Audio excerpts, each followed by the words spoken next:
Aún recuerdo esa fiesta. ¡Alexis y la Copa América! Fue el mejor partido que he visto en mi vida. ¡Le pegó!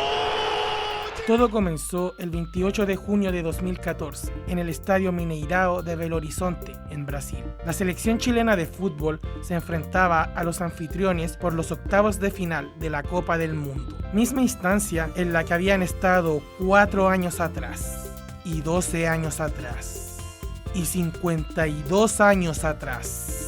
Cada vez que Chile ha pasado de la fase de grupo en un mundial, ha sido eliminado y por goleada por Brasil. Con esta carga sobre los hombros, Bravo, Medel, Arturo, Alexis y compañía, la generación dorada salta a la cancha de Belo Horizonte. A los 18 minutos, la selección local anota el primer tanto. Los fantasmas del pasado penaban nuevamente. Parecía el inicio de una nueva goleada, pero no. A los 32, Alexis Sánchez, el niño maravilla, descuenta para la Roja. Ahí comenzó otro partido, el más intenso que he presenciado. Ambas selecciones dieron la vida y las piernas, literalmente, por su patria, estirando el empate hasta los lanzamientos penales. Mauricio Pinilla, quien minutos atrás había errado estrepitosamente un gol en el ya famoso palo de Pinilla, tenía la responsabilidad de patear el primer penal para Chile. Para sorpresa de nadie,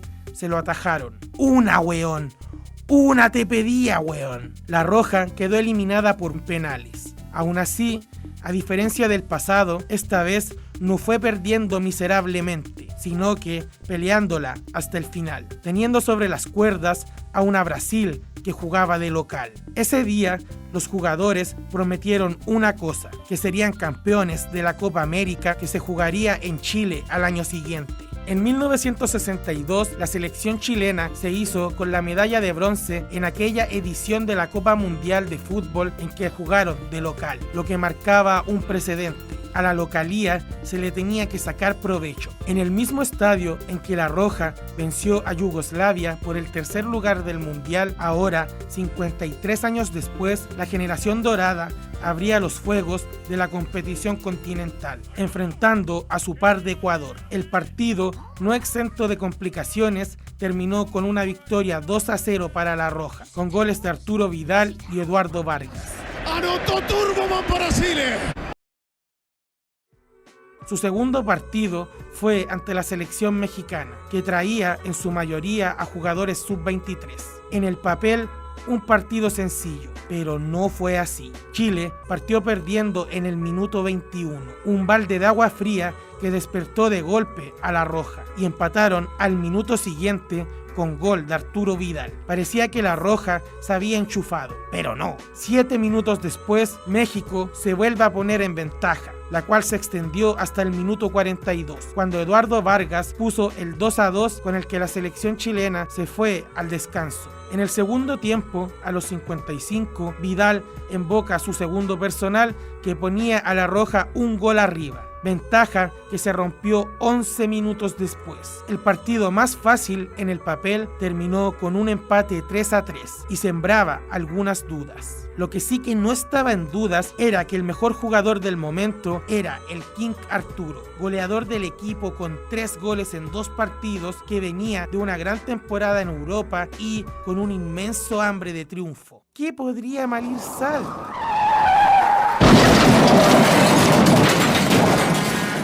El 17 de junio de 2015, el plantel tuvo la tarde libre. El gran ídolo de Chile fue al casino. Que ayer fue al casino. Tomó 2 tragos. Sí, tomé 2 tragos. Y chocó su Ferrari. Sí, todo un rockstar. Pero era el peor momento para pegarse el show. Arturito tuvo que dar explicaciones en una conferencia de prensa que pasaría a la historia. Le fallé a todos. Luego de haber recibido el perdonazo de Sampaoli y de gran parte de sus compañeros. Aquí le dije, Arturo, tenés que romperte el culo. En ese contexto, 2 días después, la Roja enfrenta a Bolivia en el Estadio Nacional, con más de alguna duda. las cuales se disiparon rápidamente, con 2 goles de Charles Aranguis, uno de Alexis, uno del Pitbull Medel y un autogol. Los locales se impusieron 5-0 ante Bolivia, clasificando a los cuartos de final como primeros de su grupo, con 7 puntos, 2 victorias, un empate, 10 goles a favor y 3 goles en contra. En esa instancia se enfrentaban a Uruguay, los mismos que le habían ganado la última final que había disputado la Roja por Copa América en 1987, partido en que Chile perdió por 1-0. Pero ahora los que perderían 1-0 serían otros. En el mismo estadio en que se reunieron los prisioneros el año 2001, se jugó un partido recaliente que se vio marcado por la expulsión a Cavani en el minuto 63, luego de que Jarita le mandara un Jarita, quien, cabe señalar, pasó piola durante el partido, pero post encuentro fue sancionado con 2 fechas, lo que lo dejaría fuera de toda la competición. Con un hombre más en el minuto 81, el Guaso Isla puso el 1-0 definitivo para Chile, pasando a la semifinal, donde se vieron las caras contra Perú el 29 de junio en el Estadio Nacional, el mismo estadio en que se presentó el Chavo del Ocho y toda su vecindad en 1977, ahora era testigo de cómo la selección chilena replicaba la Guerra del Pacífico, pero en fútbol. Y lo digo porque de verdad este partido pareció una batalla de guerra. No es secreto para nadie que cuando Perú enfrenta a Chile se ponen en modo Inca, con doblete de Vargas y un lamentable autogol de Gary Medel. La Roja pasaba a la final de la Copa América tras vencer a Perú por 2-1. Mientras tanto, la selección argentina se enfrentaba a Paraguay en el estadio Ester Roa de Concepción. Sé que hoy por hoy los albicelestes son los papis y que han ganado todo, pero en ese momento venían de una sequía de 24 años sin títulos y de una seguidilla de 3 finales perdidas en los últimos 11 años, 2 de Copas América y una Copa del Mundo, teniendo como consuelo el haber ganado el Mundial Sub-20 de 2007, con algunos de esos mismos jugadores en sus filas ahora. En dicha competición vencieron a su par de Chile en un seleccionado donde también habían varios nombres que ahora se repetían. En esa instancia de semifinales, los albicelestes se impusieron por 3-0, eliminando a la Rojita de la disputa por el título mundial, en un partido con un más que cuestionable arbitraje. Aún así, esa Rojita, con Medel,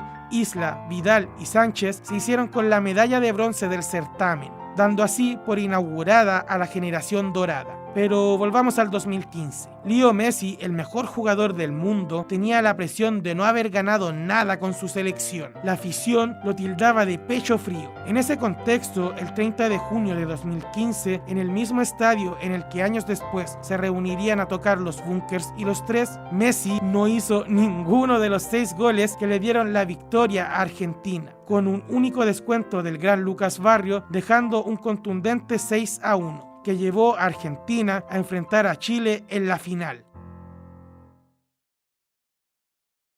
Un partido con historia, o mejor dicho, con paternidad, porque los argentinos nos volaban la raja siempre. La Roja únicamente había vencido a la albiceleste una vez por partidos oficiales. Sin embargo, esta generación tenía la convicción de ser campeón. Así llegamos al 4 de julio de 2015, hace 10 años ya. El escenario era el Estadio Nacional, el mismo estadio que en 1973 sirvió como campo de concentración de opositores a la dictadura. Ese estadio, que ha estado ligado a la historia del país, sería testigo de otro suceso histórico más. Un partidazo donde ambas selecciones dejaron todo en la cancha, que, sin embargo, terminó con un empate sin goles, llevando la definición por el título a los lanzamientos penales. Misma instancia en que hacia un poco más de un año atrás habían perdido contra Brasil. El primero en patear fue Matías Fernández, el mejor jugador de América en 2006 jugando con Colo-Colo, quien se encomendó a Dios y este se manifestó, levantando la pelota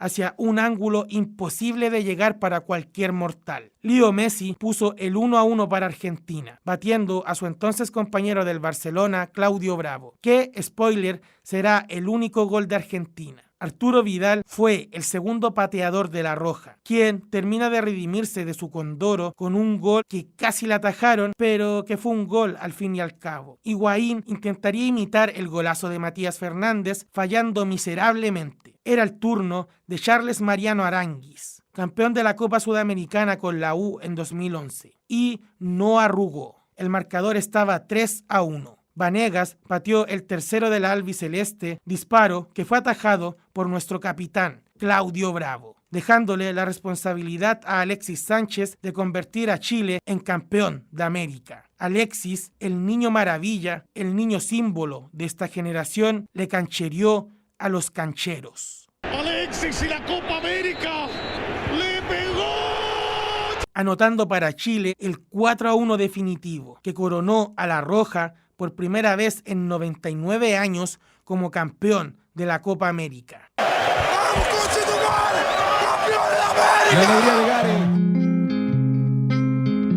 Cuando era chico, mi abuelo, en paz descanse, me hablaba del gran Leonel Sánchez y cómo este llevó a La Roja hasta el podio mundialista en 1962. Yo podría hablarle a mis nietos del gran Claudio Bravo, del Guaso Isla, del Pitbull Medel, del Jarita, de Jan Bosellur, de Charles Mariano, del Pato Díaz, del King Arturo, del Mago Valdivia, de Turboman Vargas, de Alexis el Maravilla Sánchez y todos sus amigos, que con huevos, con garra y fútbol hicieron campeones a esta tierra del fin del mundo.